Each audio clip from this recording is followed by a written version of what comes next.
Fishing Impact Research Group seminar. We have a distinguished guest from Chicago here whom I will introduce in a minute. But before I introduce the guest, I'd like to do what we usually do, which is to go around the table so that the guest will know who you are. And so why don't we start with Ted Fitz? I'm an education writer. I publish a college guide, other things. I'm Stephanie Brown, and I'm a first year here at Stanford. Peter McElroy, also a first year MPP. I'm Joel Huber, I'm a professor at the business school. I'm John Gilbert, I'm visiting from JP Morgan today. I'm Marty Martin, I'm an attorney in private practice, and I currently serve on the IRS Advisory Committee for tax-exempt government entities. He's thinking there. I'm Kristen Goss. I'm on the faculty here and as a maybe academic overlap with you at Georgetown. Kristen is also the director of the Dukes and the St. George Washington Center, which we just established. I'm David Levy. I'm Dean of the Law School. I'm Jonathan Wiener. I'm a professor in the law school and here in the Stanford School, and I work a lot on risk and regulation. Matthew Raskoff. I'm a consultant to Foundations on Education Strategy. I'm Leslie Winter. I'm the executive director of the Z. Smith Reynolds Foundation, which is a statewide North Carolina philanthropy. I'm Debbie Goldstein. I'm with Self-Help and the Center for Responsible Lending. I'm Bob Schell, and I'm with Self-Help. Tony Proscio with the Center for Strategic Philanthropy. I'm Les Levine. I'm a retired business person who has been consulting with small nonprofits. Francis? I'm head of the Duke Center for International Development, where your former chief of staff, Sean Knierim, graduated from. I am Ann Henshaw, program officer with the Oak Foundation, partner. Max Rose with NDC. Larry Shirley with the Nicholas Institute for Environmental Policy. Why don't we go behind you all over there, Tom? I'm Tom Lambert. I'm a senior fellow at the Business Reynolds Foundation, where I work for Leslie Winter, who would not want me to tell you that tomorrow's her birthday. I'll bring a song. I'm Alexander Dudon with the North Carolina Center for Public Policy Research. I'm Danny Heller. I'm a second year MPP here at Stanford. I'm Matthias. I am from Chile, and I just finished the MIDP. Peter Fever, professor of political science. Max Crowley, I'm a research fellow at the Center for Child and Family Policies. I'm Yvika Shirley, associate director of Foundation of Nations Convention Center.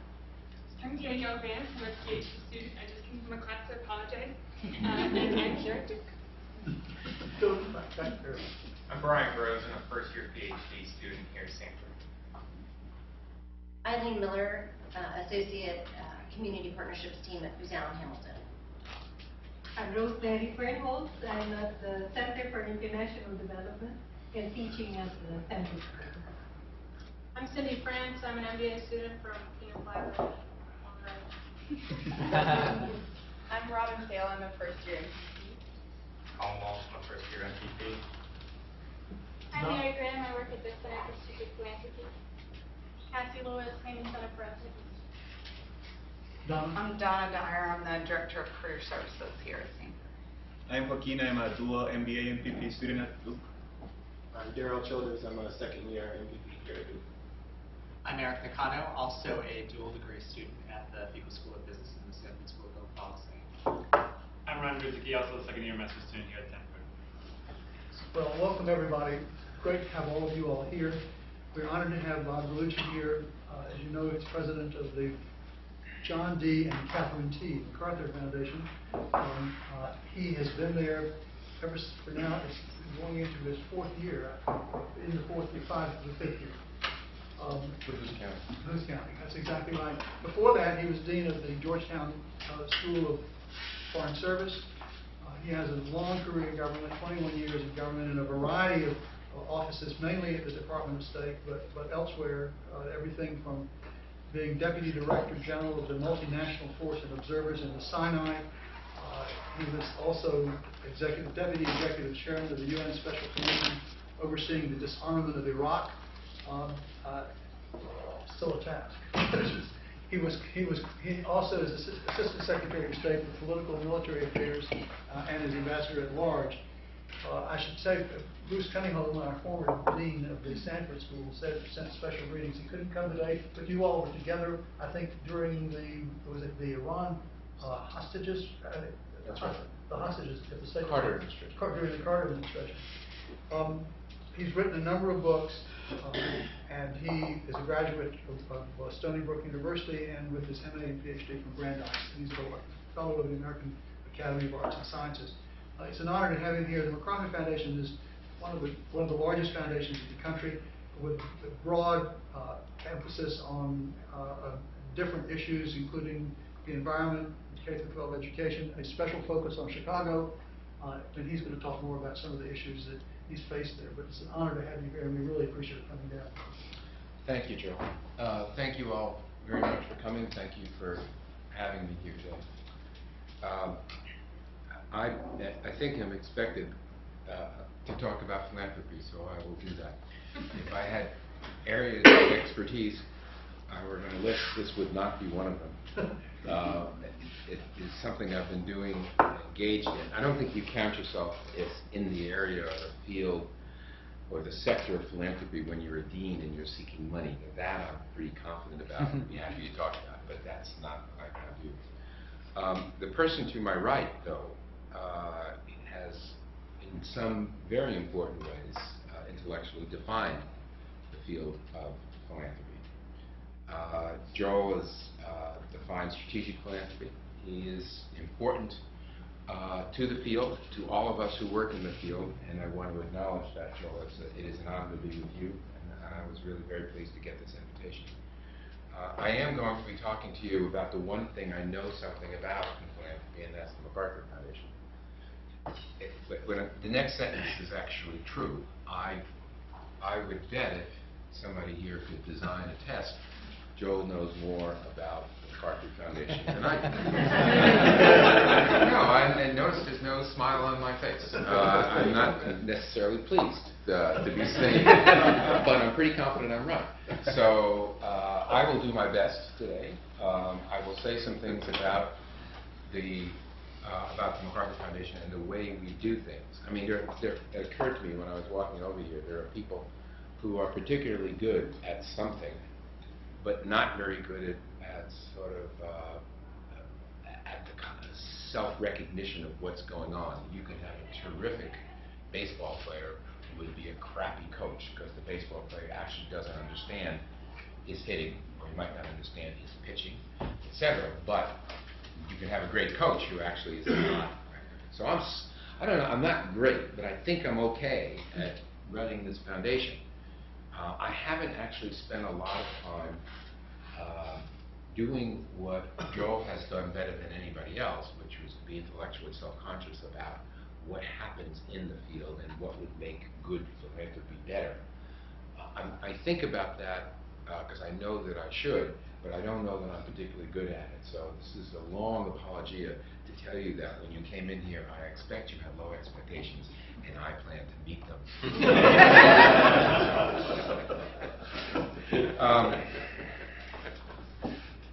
As Joe mentioned, my background is in national security policy.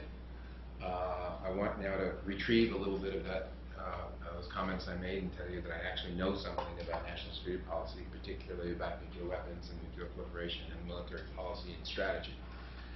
I don't know what all that does for me in philanthropy, actually. It occurred to me at one point that, as we do sometimes when we speak from our background, it occurs to us that that's what we're doing. And when I came to the foundation and somebody was talking about strategic philanthropy, a phrase which I swear I hadn't heard until I'd actually gone to MacArthur. As a dean, nobody talks strategic philanthropy. I said, I don't know what you all mean by strategy, but I spent 3 years teaching at the National War College, and I can tell you, in the United States military, when you say, I have a strategy, they actually mean something by that. It's pretty demanding and rigorous. And I said, I wonder if you, in philanthropy, means something comparably analytically demanding and rigorous. And the implication was, of course, you don't. But So we began to compare notes, and so what I'm telling you is one thing I think I brought with me, well, not consciously applying it to the sector of philanthropy, is a concept of what it takes to make a strategy. If you're in a military context, they recognize that at MacArthur we don't plan to invade Poland anytime soon. We don't need that kind of a strategy. But it does. I do come from a background in which being clear about your goals and objectives, that's really important. Being clear about what resources would be required to achieve goals and objectives, that's important. Being clear about the difference between cost and risk, very important. Being explicit about who your allies are, being explicit about how dynamic your enemy is, looking at the terrain, a whole bunch. I can go on and on about this. I've had people, so far nobody has left this room, but walk out and say, yes, we get it. This military strategies here, philanthropic strategies there, but there's a lot of similarities. So I think that is one thing I've brought with me. The other thing I've done in my life, in addition to the military policy and strategy, is I spent a fair amount of time in academic administration and as an academic. And there's something I think I've taken from that, which is, these are the only two things I've got, so I'm building them up as much as I can, is the idea of an intellectual model. Just a week and a half ago, I spoke at the memorial service for Kenneth N. Waltz, who was my thesis advisor as an international political theorist, well known to people in the political science field, not our field. And many of us who have been influenced by Waltz over the decades spoke, and we were saying in different ways, many of us, the same thing, which was that he gave us an intellectual model in the lingo, structural realism, which we have taken with us. Those of us particularly who are scholars, that would not be one, but they have used this. And those of us who went and became practitioners, which is what I did 20 years in the government service, had in our heads a particular model, but also other analytical structures by which we understood the environment in which we operated. That's something else that's useful. It has a lot to do with strategy again, how you conceptualize what it is you're not only trying to do, but the environment you're acting in, so that you begin to make causal connections.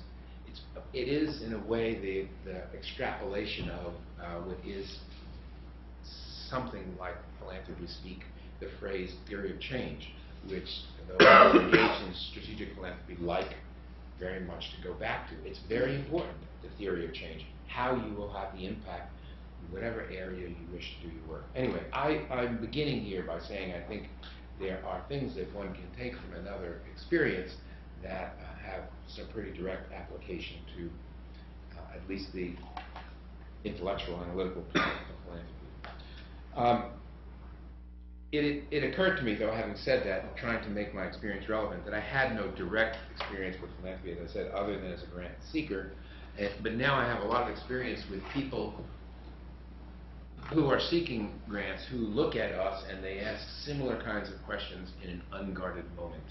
And the questions begin, why do you have so many people who work at the MacArthur Foundation? What could they possibly... We have 170 or so people working at the Foundation. We have 4 others. What are they doing? Right? And why do they take so long to do it? Particularly when they end up saying no at the end. So I've confronted the curiosity of those who are on the other side of the wall, separating grant seeker from grant maker. And I have, for those of you who are on that other side of the wall, I have good news and bad news. I've concluded after almost 5 years that there is really a good, solid, rigorous process by which we try to make decisions about how we will make use of the resources that are available to us. You may or may not know, just order of magnitude, MacArthur's, I think, the 7th largest foundation in the United States. We give away around, in grants now, around $225 million every year. And so we have to make a lot of decisions. There are a lot of grants. We're in some place, depending on how you count, between 12 and 15 or 16 areas of work. So there's a lot of decision making, a lot of calculation, and the first proposition I'm offering to you is that we work hard at doing this in a rational way so that we are responsible in the distribution of these resources. The bad news is, if that's the good news, is that there isn't, I have concluded after sitting at the knees of the people who are in the field much longer than I have been, starting, I think, with Paul Brest, who I would have considered the dean of the presidents of foundations. There's no magic formula that has ever emerged from my conversations with foundation presidents. Let me tell you a secret. There is a group, an organization of foundation presidents. It is called the FIRG. Well, some of us call it the FIRG, Foundations Executive Group. And it is the presidents of the largest foundations, not necessarily the largest, which is to say that while there are currently at this moment 16 members, it isn't the 16 largest foundations. It's got a club quality to it. There is no secret handshake, but there's also no physical place it meets. It meets in different places, different years. This year, it's meeting in Chicago. It's next annual meeting. If you made the rounds of what would strike you if they were around this table as the smartest people, and I've done that, and ask them how they make, what is the secret sauce, what is the formula, you would in the end not come away satisfied, other than this is a really hard thing to do, and you should try to be as rigorous in the process as you can. But at the end of the day, it's a zero-sum game. Whatever we decide to devote to conservation and sustainable development and the preservation of biodiversity, that's less money than we have to reduce the number of women who die in childbirth. I mean, that's how it is. If you decide you want to work in Nigeria, you're going to be working less in India. So I know you know this, but this is a reality that there is no escape.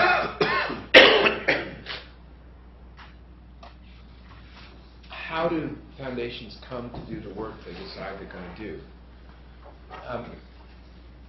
It seems to me that as I have talked to foundation presidents, sometimes they have boards that are active and passionate about something, and the board decides. Sometimes they even get a CEO who comes in, and he or she is passionate and persuades the board to do something. It is sometimes done in a very disciplined way. I would think if you were looking for who makes the big decisions about what to do in a very deliberate, calculated way, you could go to the biggest foundation by far. And sometimes when the Fed gets together, I would say it was Jeff Rakes has been the president of the Gates Foundation. It's Jeff and 15 dwarfs, because there's a huge gap between the corpus of the Gates Foundation and the foundation that's in spot number 2, Jeff Rakes' 4. So how did Gates make its decision? Well, they're very focused. They are in health, they're in development, and they are in a very special way in education. They focus particularly on HIV/AIDS and malaria. They focus on agricultural production and productivity, and they focus on the American school system, public school system largely. And they are focused in a ruthless way on these things, so that they have a framework, and it allows their program officers, if you go and say, I have a great idea, they can say, we're not interested, quicker than anybody else I've seen in any other foundation, if it's not in those areas. So there's that kind of rigor. We are not like that. We don't have that kind of rigor. We have a different kind of rigor, but not that. We don't have, and by the way, foundation presidents will, if they sit around and after the real meetings, and drinking, the subject will come up of how's your board?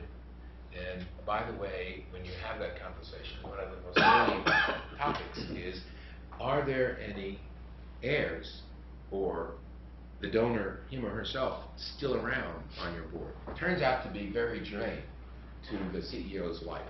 And I'll let that just sit there for a while. As it turns out, that John D. And Catherine T. died a long time ago. And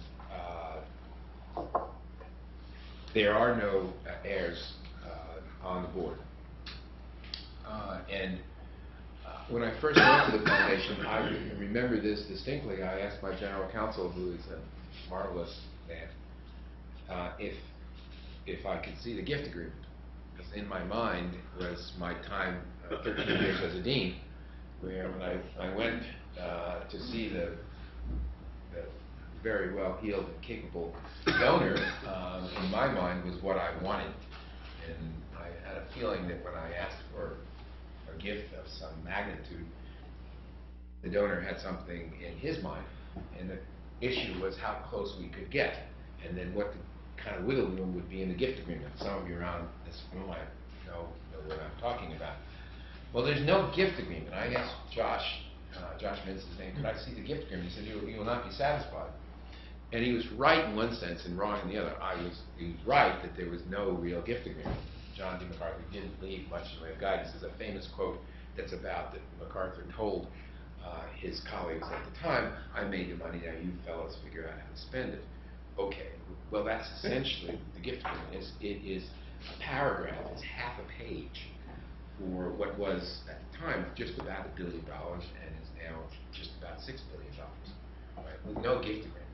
So was I, yes, I was surprised and disappointed in one sense, but hardly disappointed in another sense.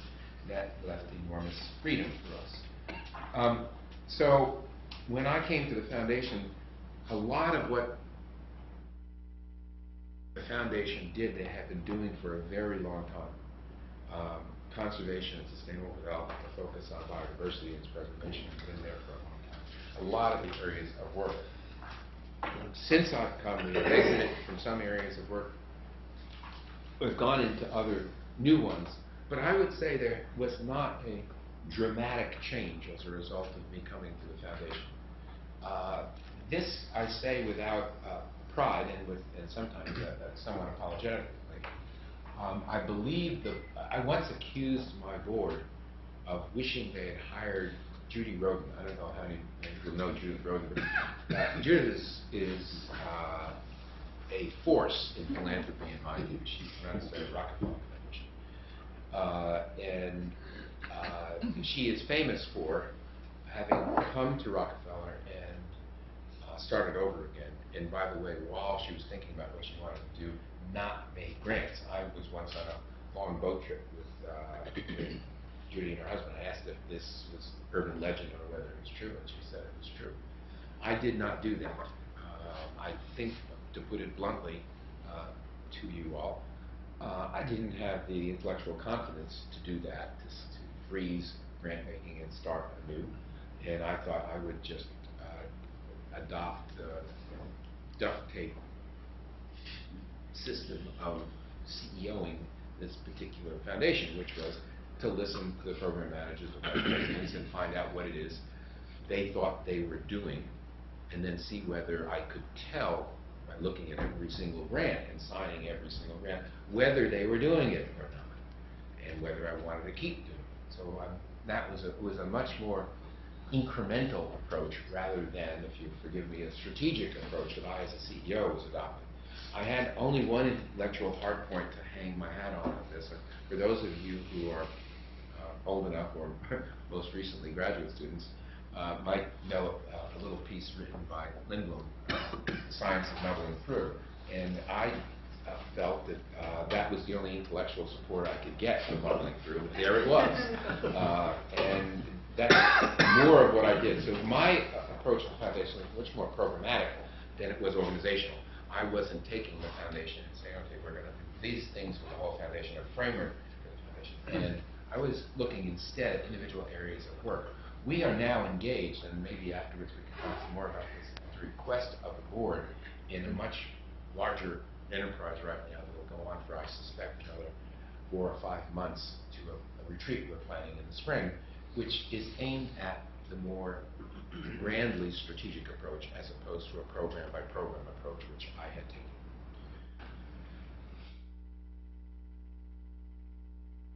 I would regard, and I'm going to, again, recognizing Joel sitting next to me, I would regard MacArthur as pursuing strategic philanthropy, largely, but not entirely.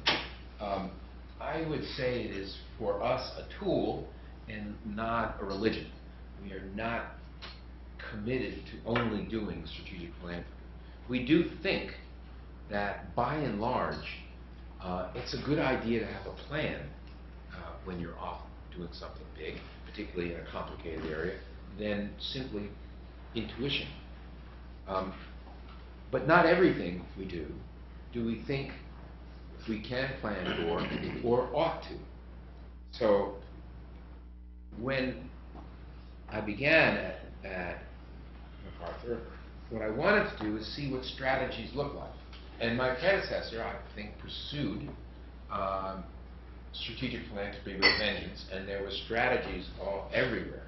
And so I wanted to look at them and see whether they made sense, particularly whether they conceptualized the environments as I was coming to try to appreciate them. Remember, I have to keep going back to something.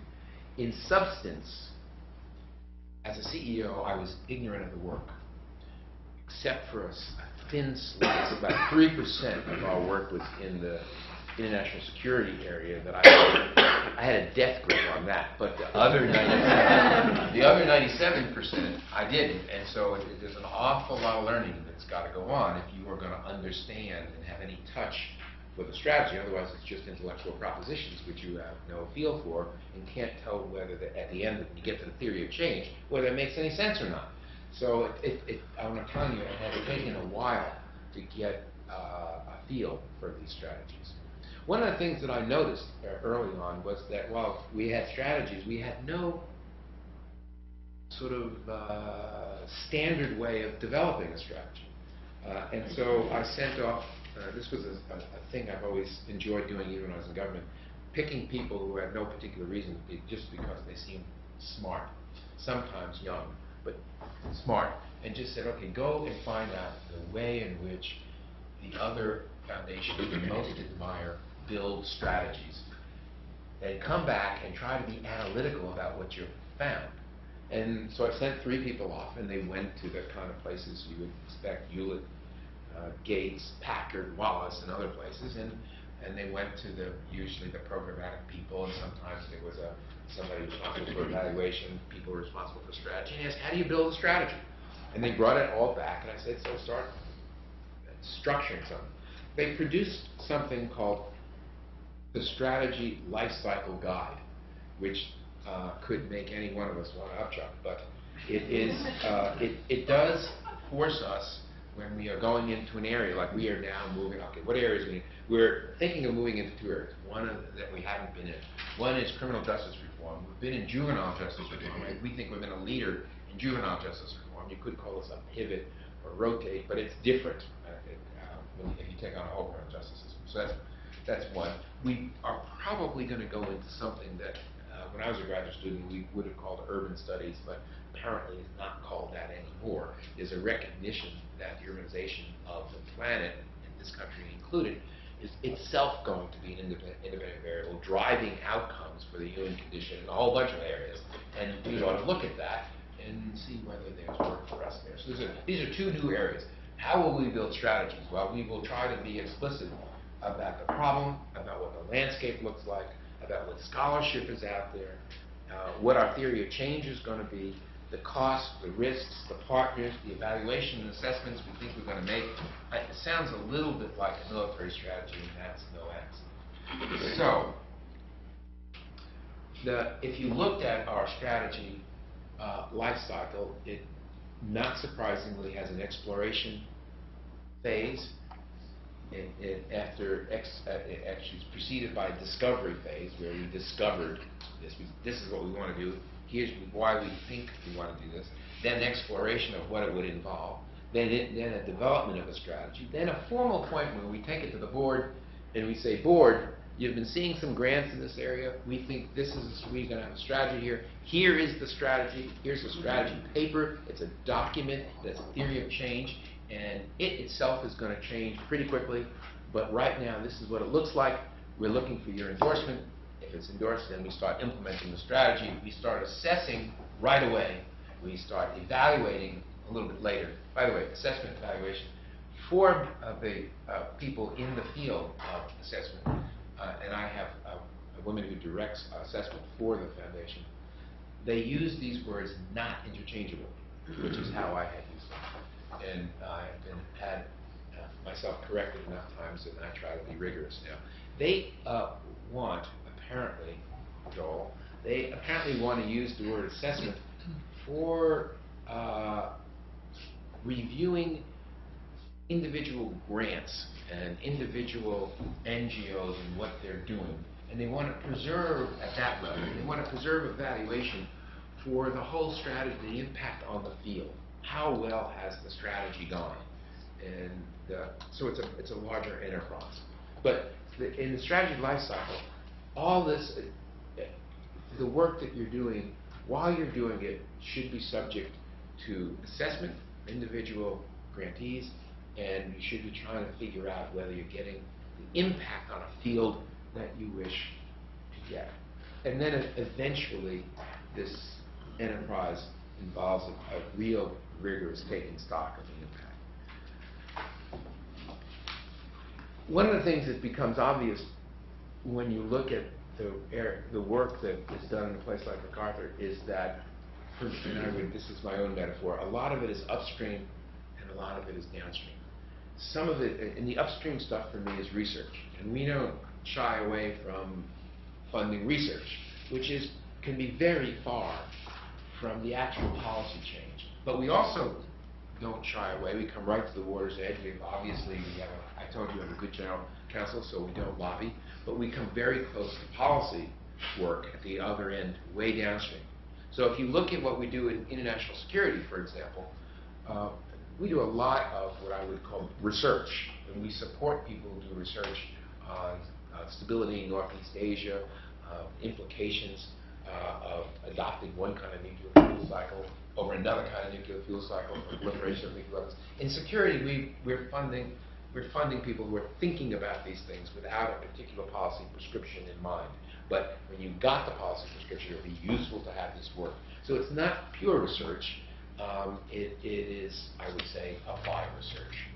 And then at the other end, we can get very, very practical in what we're doing. And we might be looking for real change right away. The maternal mortality work, I've mentioned that before. We're looking to reduce the number of women who die in childbirth. And these numbers are very, very striking. In OECD countries, the best, the number might be 3 women dying in childbirth per 100,000 births. Maybe 4, maybe 5, in that range. In Mexico, in Chiapas, the southernmost state, the number is in this. How good are these numbers? Not great, but maybe order of magnitude good enough. 63 might be a good number. So it's an awful lot of women are dying who don't need to die per 100,000 births. In India, in Chiapas. Northern states, better. Go to India, and the number might be 363. Go to Nigeria, where we also work on this, it might be 663. So we look for measures, and we look for interventions, real practical interventions. And for a while, we were into the dispersal of pressure garments to stop hemorrhaging. And then we did an assessment there, and it didn't seem like it was having much impact. We moved to much more of an emphasis on use of drugs, and that seemed to be, for most of the environments in which we're working, a much better way of more quickly bringing down the numbers. So this is a very practical intervention on the ground where the rubber meets the road. So We do that, but we also do the research. These are different kinds of things, subject to strategy, both subject to strategy, but obviously operating in entirely different places.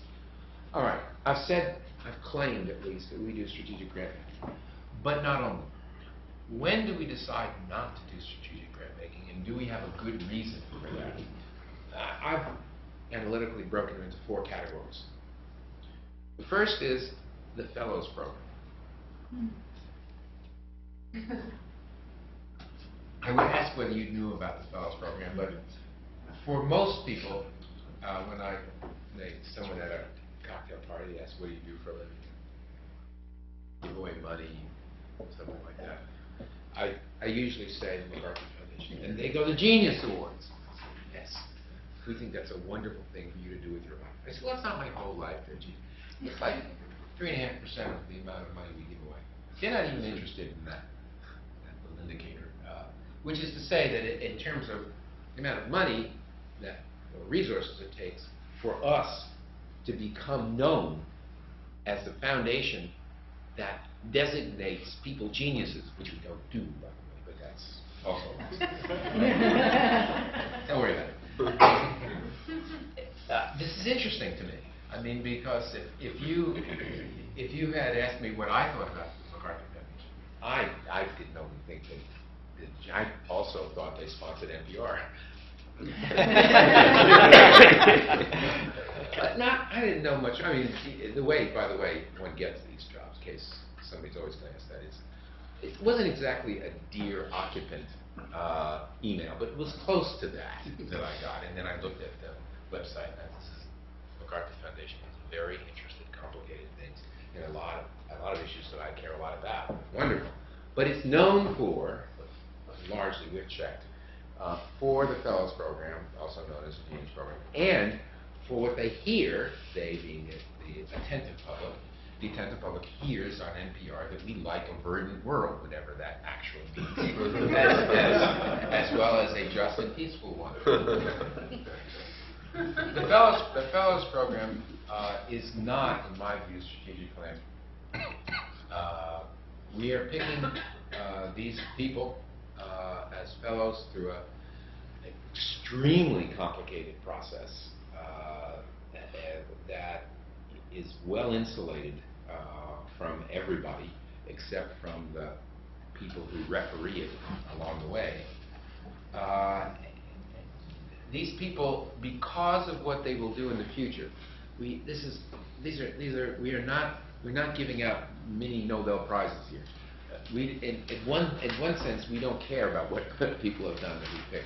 We care about what they will do, and you can get an insight about what they will do based upon what they have done. So we do look at what they have done, obviously. But we're really looking ahead, and the expectation is, and the hope is, by giving the fellowship, we will free them up to continue to be as creative as we think they have been in the past, and maybe more so. That's the concept. It's not strategic. We're picking these people in lots of different fields. We don't have a theory of change, except more may be better. You know, that's about it. And we put a lot of effort into it. We think we've done an assessment, and by the way, it was not an easy thing to do, either conceptually, or I would say bureaucratically, or politically for me as a new CEO to say I wanted to assess the Fellows Program. A lot of people were skeptical about whether that was a good idea. Don't look too closely at this, but I did. I didn't want anything we did to be free from assessment, even the one thing that carried our name more than anything else. So we did.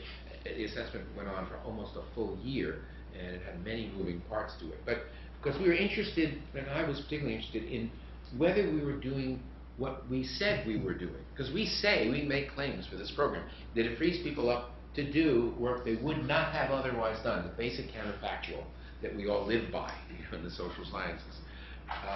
A. B, we said it has an impact on fields.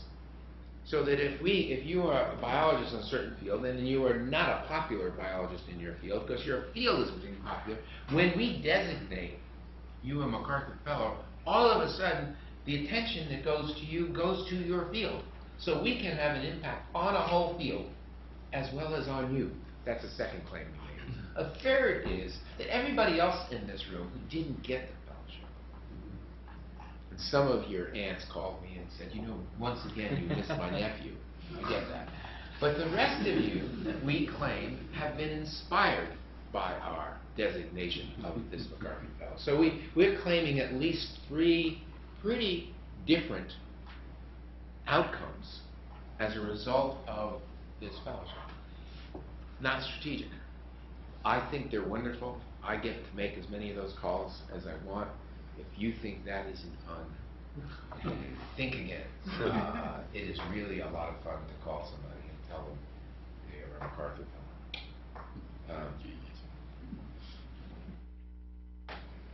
There's a story about a wife of a MacArthur Fellow, which happened 2 years before I got there, who was fielding press calls for her husband, who had been named that morning when MacArthur Fellow was announced. And she OD'd on the press calls. She had had enough of this. So that when the reporter from the Times called and said, what's it feel like to be married to a genius? She said, ask my husband and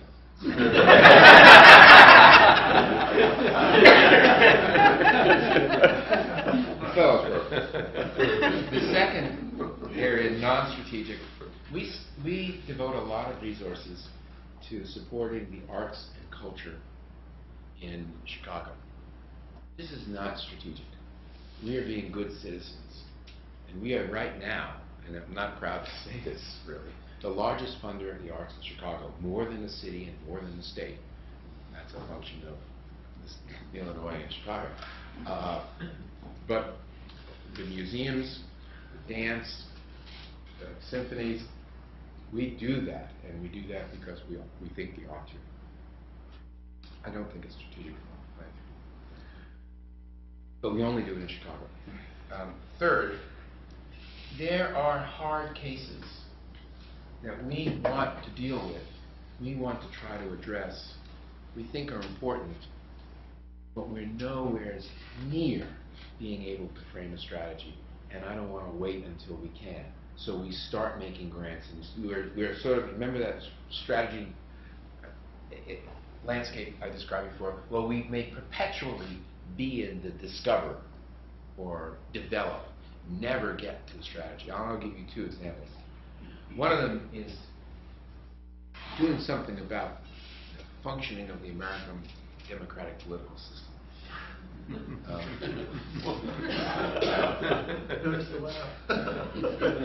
It is, a few years ago, I decided this was going to be an area of work for us. And I said, look, we have to do something. The Republic is not, I mean, proposition. The government doesn't function as well as it could. Who would argue with that? I mean, nobody's arguing that. I mean, if you get a little bit more intellectual, you said, okay, the whole structure of government, as we read in the Federalist Papers, this division of powers, the separation of powers, all this stuff is designed, right, to stop the government from doing too much too quickly and hurting minorities. It's one of the things it's designed to do. Well, it brilliantly functioned to stop it from doing stuff too quickly. And stop it from doing stuff in the best interest of the people, unfortunately, as well. You have, in the United States, a politics that does not sync with the requirements of the structure of the government. Compromise is not valued, it's deplored. So it's very hard to get what one needs. And then there are a lot of pieces to this. And when we looked at the pieces and where we might work, we said, okay, let's start at, I think in terms of continuums, let's start at one end of this continuum, the voter. What do we know about the voter? The voter is not necessarily in the United States of America as sophisticated as appreciating the subtleties of some of the complex issues that make up public policy. In fact, when you look at the polls about what Americans believe, a European friend of mine said, you guys have looked at the age of reason, decided you didn't like it, and are going back. I mean, this is the polity is not, I would say, adequately educated in civics. It is certainly doesn't have the critical thinking abilities that you would want the poly to have to deal with public policy issues. And because of that, partly because of that, it creates an opportunity for the media to behave the way it does, particularly in campaigns. Why do you have 15-second ads? I mean, look at what 82% of the billions that was spent, what did it go for? Over 80% of it went for those short TV ads. Why did they do that? They did it because it works. Why does it work? The electorate. So if you're going to fix this system, long term, you really want a K through 12 system in the United States, a public education system, that is better than the one you now have. I typically say that Chicago has the worst large public school system in America. Almost always someone says, no, mine's worse. Okay, I don't want to fight over that, but ours is really hurting, and I know of what I speak, because we have an education. So you move right along, we work in other areas as well that we care a lot about. Elections, per se. We think we'd like the electorate, the eligible electorate, to vote. We'd like to make it easier. Right now it's very hard. It could be made easier. It really could. We'd like those voters to vote, or we'd like to get them educated, so that's a good thing. And we'd like the election. We'd like the elections not to be managed by people with money and run by people with money. We'd like to come as close to reforming the electoral system as possible, so it isn't driven by the money that's put into it now.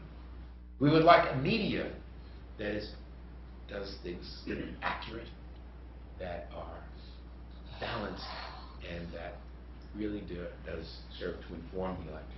So we're moving along in this continuum. We would like to have primaries that don't lead to polarization. We would like to do something about the gerrymandering and the redistricting, so that does not contribute to that as well. All the way up to what happens in Washington. We would like to have a social political setting in which members of different parties can actually come together and not fear that they will not get the nomination in the primary the next time around because they spend too much time talking to somebody from another party. So there's a lot of things, and I've just mentioned a few of them. In this area, we have no strategy for this. We are working all along this continuum right now, and we have been for the last couple of years, probably spent $15–20 million on this, and we will continue to do that. And so are a number of other foundations. I would not call it strategic philanthropy. Another example, another hard case, the education thing.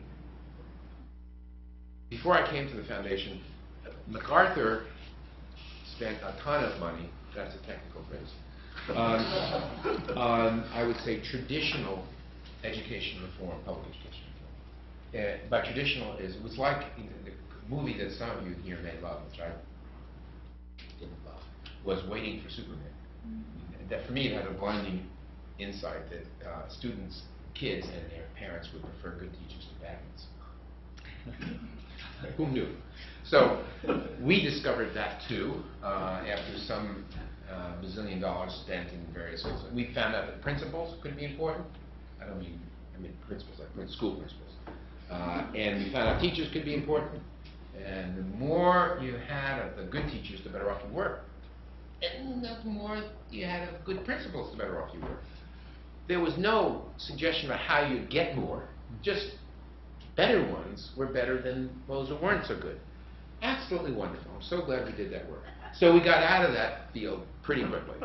By the time I got there, they were gone. We weren't in education because we had nothing to say about education except what everybody knew and didn't know how to fix. Then we did some upstream, what I would call upstream research. Again, before I got there, I'm not taking credit for any of this. On what was happening in the media and in information technology and how that was impacting kids. This was John C. Brown, was on the board, provoked a lot of this. And what happened was work that was initially in digital media began to drift over to the way young people were learning. And they were learning differently now than they had before. And the blinding insight was maybe this could be useful. And this evolved into our area of work, which we call digital media and learning, which essentially recognizes that you get the most robust learning when you get kids to, it's like a Venn diagram, to work on stuff they're interested in themselves, work on stuff that their peer groups are interested in, and the third thing is that their teachers and their parents are interested in, which is academics. If you can get in that sweet spot there, you can do more with kids. And this is, and the most interesting thing is always kids who come from challenged backgrounds rather than from those that don't. You can accomplish a lot. And so this work has led to changes in the curriculum. And so the curriculums, in our schools, and we actually opened a school in charter school in Chicago ourselves. We've got a little operational here. We have another one in New York, and we're spreading this around. There are a couple of elements to this. One is this connected learning that I've described, and the curriculum is largely systems-oriented rather than discipline-oriented. There's lots of digital media involved, gaming, both to individualize the learning to the kid's pace, but also to integrate evaluation and assessment of performance as part of the game, the way it happens in games. And kids are latching on to that, and it seems to be working. Two other elements that are really kind of interesting and frankly just fun.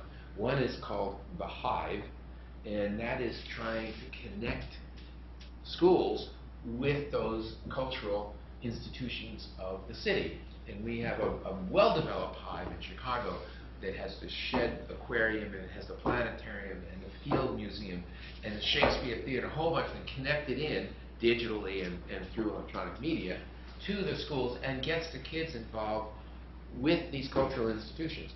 We have a Hive in New York. We are going to move to 2 other cities. Pittsburgh is just beginning, and then after that will be San Francisco. The Hive is turning out to be interesting, only doable, frankly, because at this scale, because of digital media.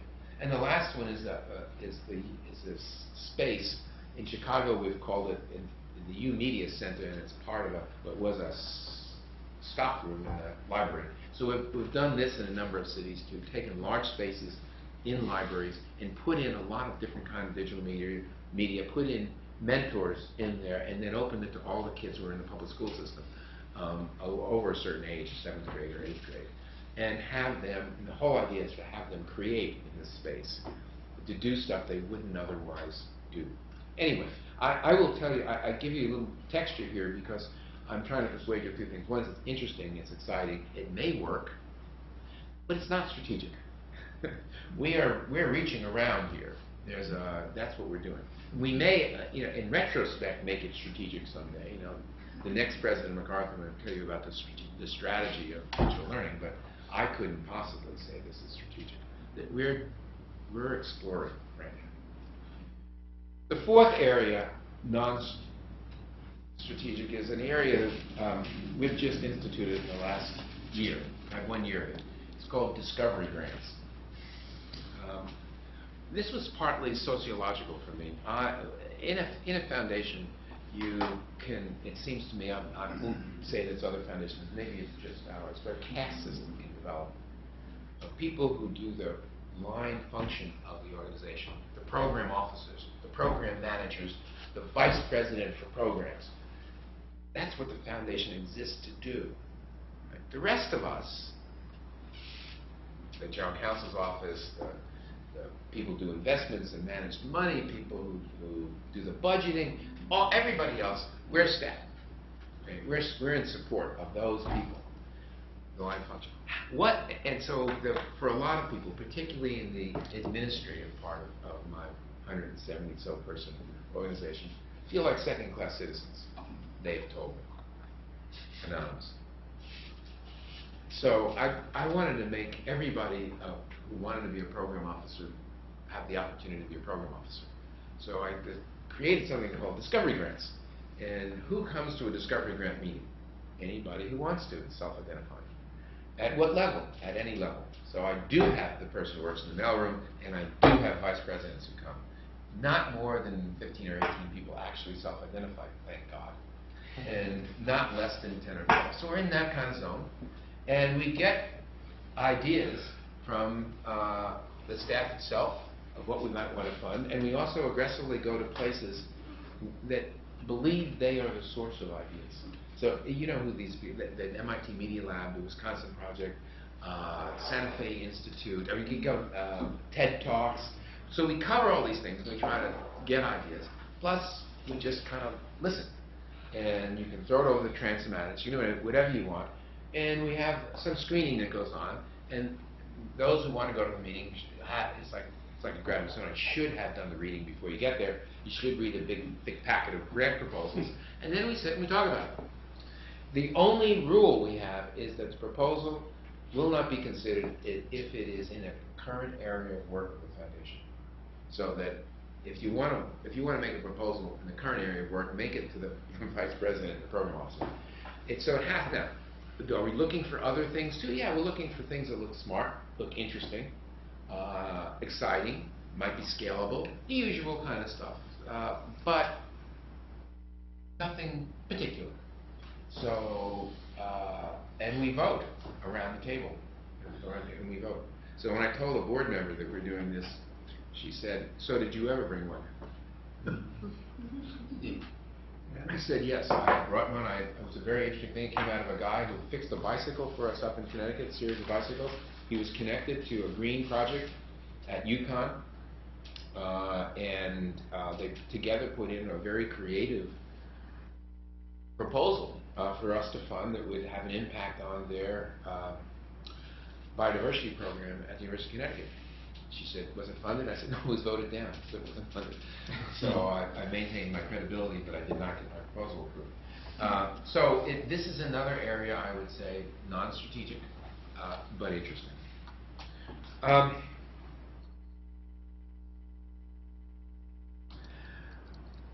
It occurs to me that when we talk about strategic philanthropy, we talk about theory of change.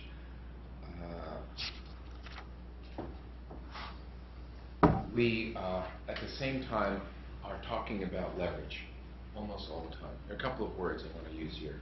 Leverage, risk, and a couple others. It is common for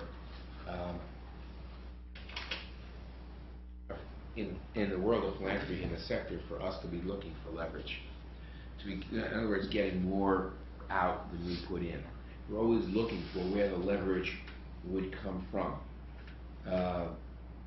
One of my vice presidents instructed me early on that we don't do soup kitchens.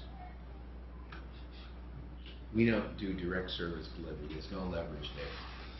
You're absolutely certain if you're into assessment and evaluation, you can be sure if you're doing a soup kitchen that you can say you fed a certain number of people by the end of the day. But not much systemic change. So we generally don't do direct service. We don't do soup kitchens. We look for leverage. I would say the most highly leveraged strategy we have right now as a portion of our conservation sustainable development strategy, which is a pretty big and complicated strategy where we're seeking to achieve biodiversity, protect biodiversity, not only in hotspots, which was the way we initially began and became famous over the decade of the 2000s, but now in large areas, watershed areas. And the only way we really can succeed over time, we think, is by having an impact on what China does. Not only China, but if you don't get China, if you don't do something about the way China goes about extracting resources in particularly Latin America and Africa, not only, but particularly Latin America and Africa, both marine and terrestrial, you're not going to win this one. But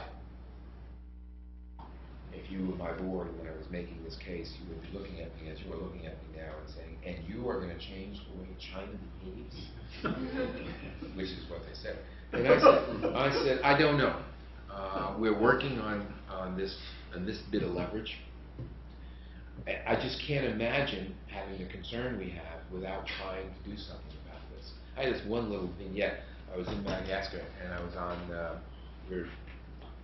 NGO we were supporting was showing us a village where they had worked, and they had been teaching the people in the village to do various things so that their fishing would be sustainable. You know, like don't make the holes in your net too small. You want bigger fish, etc. Little things like this.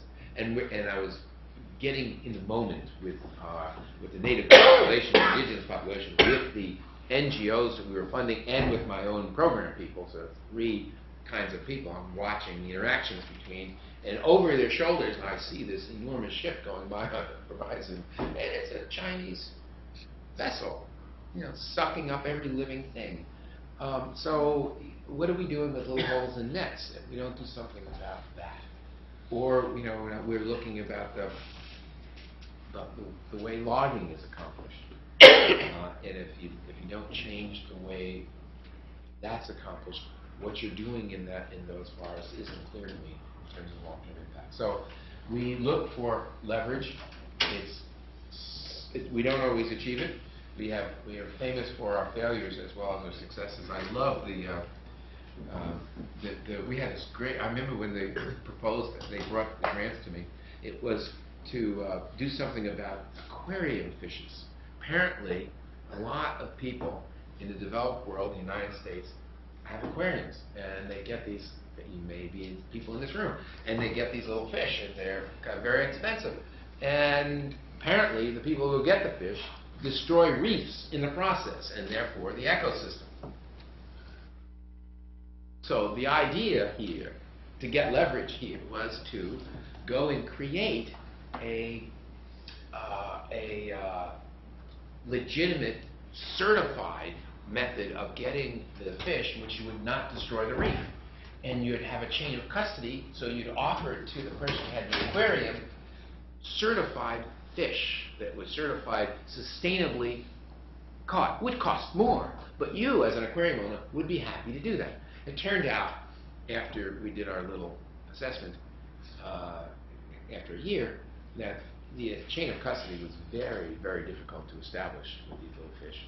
And the aquarium owner was a cheapskate and didn't want to pay the extra money. So it didn't work out at all. But sometimes it does. Juvenile justice reform. This is one of the great stories we have in the foundation. We're in this area. This happened before I got there. And we sponsored research on the adolescent brain. And it turns out the adolescent brain, who knew, is different than the adult brain.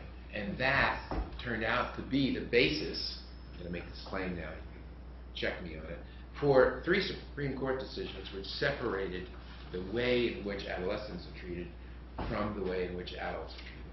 So that we could, and we, you know, I didn't know anything about what happens in jails for juveniles and prisons for juveniles. I do now, having been 5 or 6 of them and spent days there. None of it is good, essentially. But back that up a little bit, it is better than it would otherwise be had those decisions not been made, which are the basis for a shift in the center of gravity from the kinds of punishments that were given out to adolescents were utterly inappropriate, where rehabilitation was still quite possible. So we think lots of lives were changed by that research, by the leverage we got from that. Another word, risk. I'm going to do this quickly. Risk is, whenever I'm on a panel, somebody wants us to, for philanthropy, they want us to talk about risk, because we always love risk. We embrace risk. All philanthropists, we want risky stuff. Go do something risky. The board is always telling the CEO, we want you to take a chance, take a risk, but don't fail. It's interesting. I mean, you would never tell your investment person that. Investment people get it. There's a very risk return thing. They get all that. But we're told constantly to embrace risk. We're also told we have, what's the phrase? We have the social venture capital. That's what we have. So we have to go out there and, like venture capital. And you ask a venture capitalist, what percentage of those little puppies come in? Well, 1 in 10. Right? Do you think anybody's board wants to hear, yeah, 1 in 10 of my grants works out? I don't think they want to hear that, actually. But the concept that we are risk takers, that we can do that where government can't and others can't, people generally like that image. I'm telling you that I don't think it actually informs us. I don't think we're particularly bold in the philanthropic sector. And I include us. I'm not pointing at them. It's us. Usually we say what we're trying to do is, it isn't a crisp thing that you can be clear about whether you succeeded or failed. Very often we are part of a movement and you can't really tell whether we did very well or very poorly. And we do other things. We min-max. We use game theoretic terms. I mean, we avoid going for the best outcome by just simply betting on avoiding the worst outcome. And we do good stuff, but maybe not best stuff. When you think about risk, I like thinking about not the kind of risk I've been talking about, which is to your resources that you put out there, that is in the zero-sum game. I like the reputational risk question. That's the one that has fascinated me since I've come, because I haven't really struggled so much with the resource risk, but the reputational risk has really been out there for me. My favorite is the one where I got, it's a Constitution Project, I think it's called, and they had done a study of post 9/11 interrogation techniques in the United States. And they came to us and asked if we would help fund the dissemination of the results. The results were, in short, that we had for a period of years violated U.S. law and international law with our interrogation practices. I got strong advice not to support the dissemination of this. I decided to support the dissemination of this. And then, I got the sandbags and I waited for some bad things to happen. And then the New York Times came out and supported this. And I wanted to send them a card or something, but I didn't. So I like to think that even if the Times hadn't, that I would feel good about it. But I thought that was risk. And I think occasionally we can do risky things. The MacArthur Foundation, before I came, supported the review of copyright laws, being critical of them in some cases. Internet regulation is something we're working on now. Our whole housing thing is in rental housing, not home ownership, which is a little off the norm. And I think, and I'm struggling with one right now, which we can talk about maybe after class, which is the declassification engine, having to do with declassification in a project at Columbia University. So I think this is an interesting area for foundations, and one where we ought to try to be a little more bold than we have been. Finally, and I'll finish on this, is the word impact. My board loves the word impact, because by the way, so do the other boards. What they want their CEO and their foundation to do and to be, they want them to have an impact and to be impactful. Go do something that we can see that we have done together. Us as a board, you as a foundation. I want impact. Right. A couple of things about impact. One, that there you can't talk about impact very long without getting to the counterfactual I mentioned before. How do you know? I mean, actually, as you probably know, those people who have wasted hours thinking about this, you can't really show cause and effect. I mean, one ball hits another ball. That's why the second ball rolled. Well, maybe. Could be a hell of a coincidence. Right? The cause is not going to do that, and you're not going to be able to have randomized controlled trials in much of our work. It's not some of them.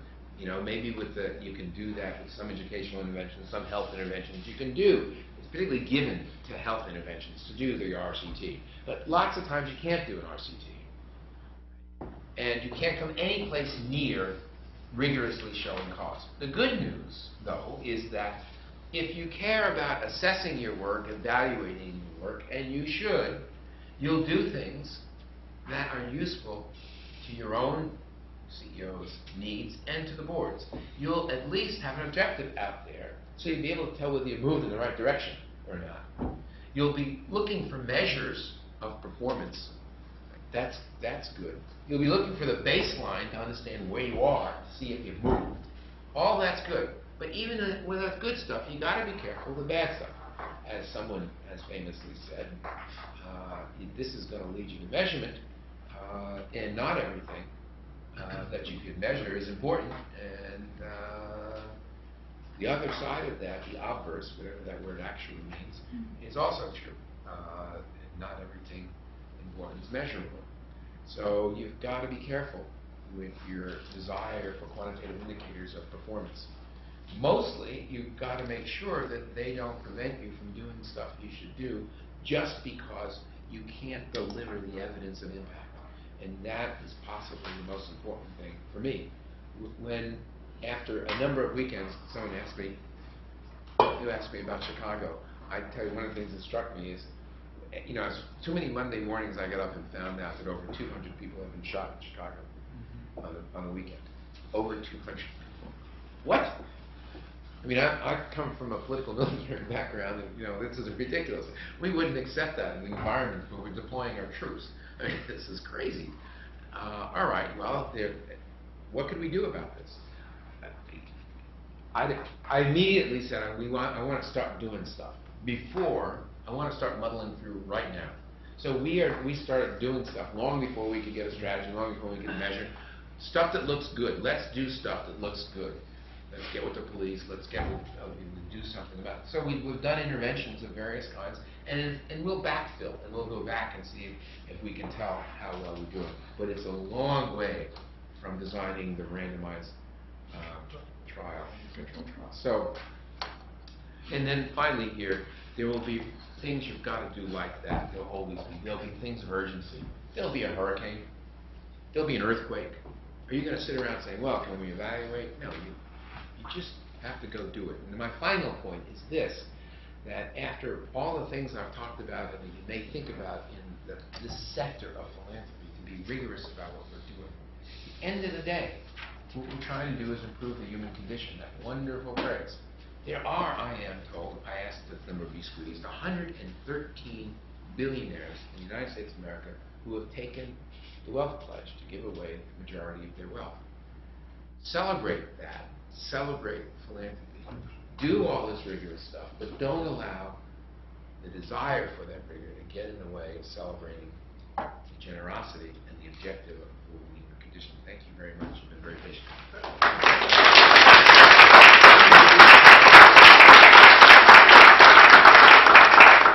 I think the reason that we've all been very patient is because he's been so interesting and fascinating examples and a fascinating way of looking at these issues. So the floor is now open for comments, questions from anyone, so please feel free to raise your hand. Kristen. So on the political dysfunction point, so I'm wondering how, as a 501c3 foundation,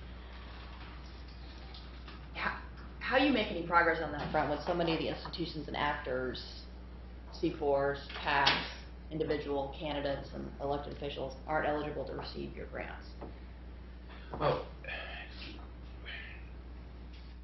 the fundamental proposition that I talk to all new program sponsors about is that just remember that we don't actually do anything in MacArthur. We fund other people to do things. So the idea is, can we find people whose work is going to advance our objectives? That's part of the art here. And so that in the area of improving the functioning of the American political system, we're looking at those entities, and there are any number of them that dedicate themselves to checking for accuracy in media. We're looking at those that are trying to support efforts at matching funds, where you have to be in the city of New York rather than across the whole country, because the Supreme Court has done some interesting things for us here that So the question is, the answer to your question is, we look for NGOs that are doing things that look to us to be effective, and we try to empower them. We engage them, of course, but if you're saying there's a tsunami out there and we've got a surfboard, yes, but the idea is to get a lot of surfboards going. And of course, there are, think about what the Robert Wood Johnson Foundation did, state by state, in getting the laws changed with respect to smoking, for example. They basically did fund nonprofits in I don't know how many states. They did enough to change very significantly the laws in those states. So there are things that operating nonprofits can do, the foundations can't do directly, but operating ones can. Right, but you can't direct it, right? You have to just give general Pew, for example. We probably cooperate more with Pew than any other foundation. But as you were talking, talking about the political reform, which is something I think we're all agonized about at this point. Think about if you think about where the source of the problem is at this point, it really is at the state level, because it's the state levels in which where the legislatures are basically gerrymandering districts to reinforce the kind of concentration of homogeneous group views in there, which you see translates into the representation in Congress of people like that who will end up getting reelected and reelected because all people with particular views are concentrated in those districts. It just struck me as you were talking that one of the things that I don't know whether you're thinking about it or not, but tackling, there are bright signs on the horizon. California has set up a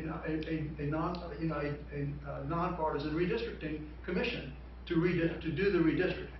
If you had that kind of a situation in every state, or if you even had it in a lot of states at this point, you could, in fact, really end up making a significant difference. Those two things, one being, as political scientists who we convened to talk about this, warned us that some of the redistricting to create these antelopes of districts were done to actually empower ethnic groups who otherwise would not get any representation in the legislature.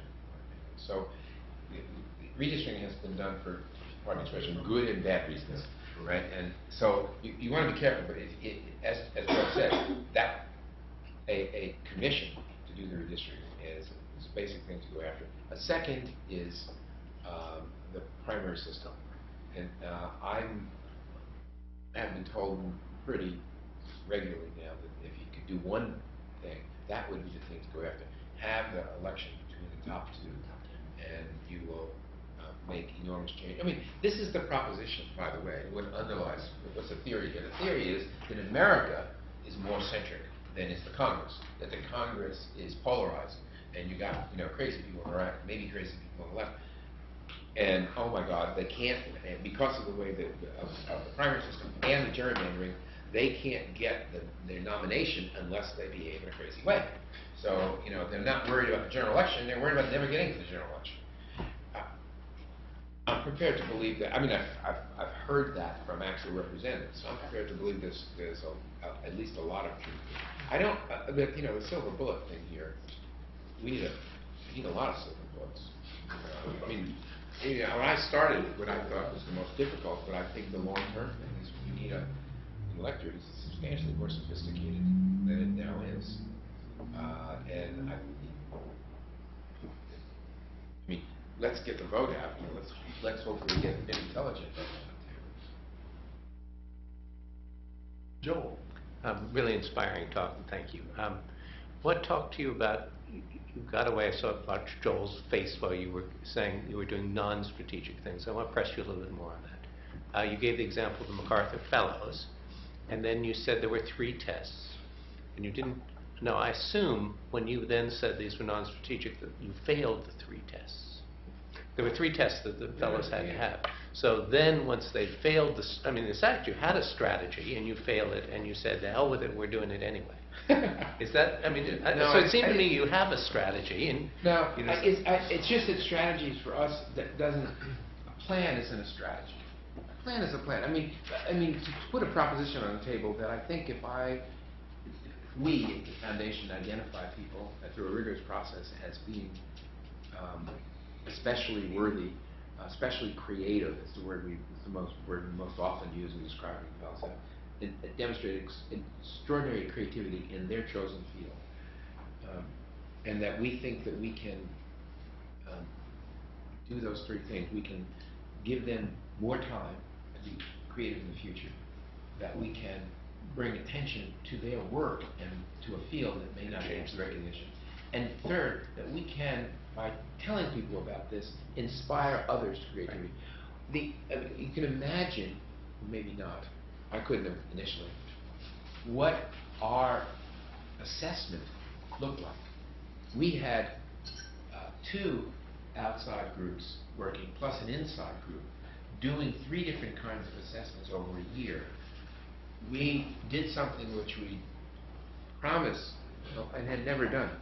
The fellow's been around for about 35 years, and about 23 or 24 years. So you can multiply this out. See, there are a lot of fellows out there, some of them dead, we didn't go to those. But the rest of the people, we tried to contact, and where we had promised them, essentially, when I call you and say, you have one, this may be the last conversation you ever have with somebody from the MacArthur Foundation, because we ask nothing of you.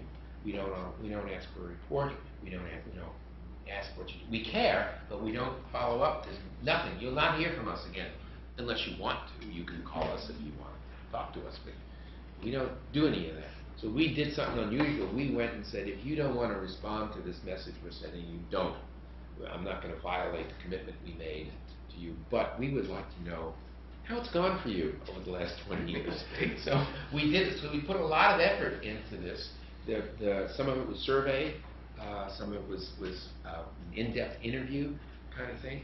And I would say that generally, this is what I told the board. I gave them a hard copy, but I told them that we got enough positive in each of those 3 areas to feel that the claims that we had been making without evidence were substantiated. We could continue to say this had by and large, a very good impact on the careers of the individuals who got the award. That by and large, it wasn't always true that a field had an impact, because if you look at the fellows, we do interesting things with jazz, we do interesting things in the hard sciences, where we're not exactly discovering the field. Right, so that's a harder one. The third is very, very soft. How inspiring is this? Well, we had a test for what the attentive public was, 4 or 5 questions to see if you fell into the attentive public, including did you vote last time, that kind of thing. And then asked, did you ever hear MacArthur Foundation Fellows, which so-called genius awards, what it was. So we tried to figure it out. We got positive indicators. So we think we can make some claim for this having an uplifting effect. But the first, which is the most important, that on the individual, we got the most, I would say, the most substantial support. And you've never done a randomized trial, I think. I think you should. Or maybe you have and you didn't want to I will tell you that we had, some of the consultants had some very creative ways. They said, give us the people, you said you gave 24 out, give me the names of 25, 26, 27. That you did, right? Yeah. So we got all kinds of ideas. Okay, let's try the other people with other fellows. So we got all kinds of ideas. We didn't like any of them. Because it was one of the things that we have here, which was a reason for not doing the assessment at all, was it was viewed as a program, a fragile flower. And that it was to look too closely at this fragile flower might do some damage. I mean, that one version. Another was the Heisenberg principle. You try to measure it, you're going to have an impact on it. So we are trying to hit a balance here. Thanks. Any other questions? I have a quick one, Joel. Yeah, sure. Did you decide on Verdant? No, that was Jack Fuller. Jack Fuller's on my board. He's a former publisher and editor of the Chicago Tribune. He's the author of, I think, 14 books. And when I asked Jack what he was thinking, he said he wanted to make people think. Was it originally going to be sustainable? I think it was going after the environmental or sustainable development or biodiversity or something like that. And the bird word.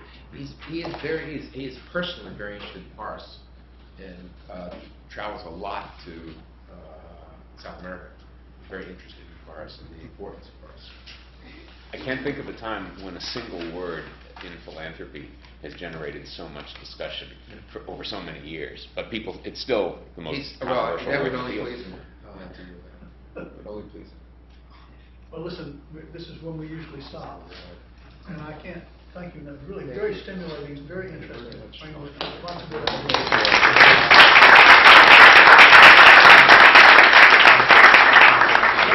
Let me announce that we have two more seminars this fall semester.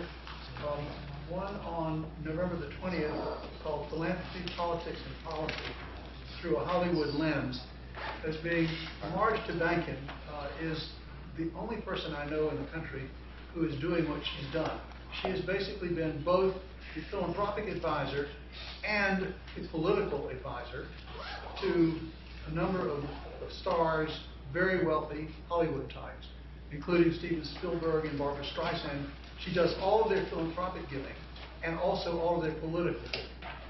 And you have to do it, obviously, with very, very great care under the IRS rules. But in any event, the only person I know of who's actually done this as a career, and she's now retiring, she's going to be speaking here on November the 20th. And then the last speaker of the fall semester is Larry Kramer, new president of the Hewlett Foundation, who's speaking on Can Philanthropy Help Fix Democracy in the U.S., which is one of the subjects that Bob touched on here. So there is that theme going on here. I encourage you to come back and hear them when they come.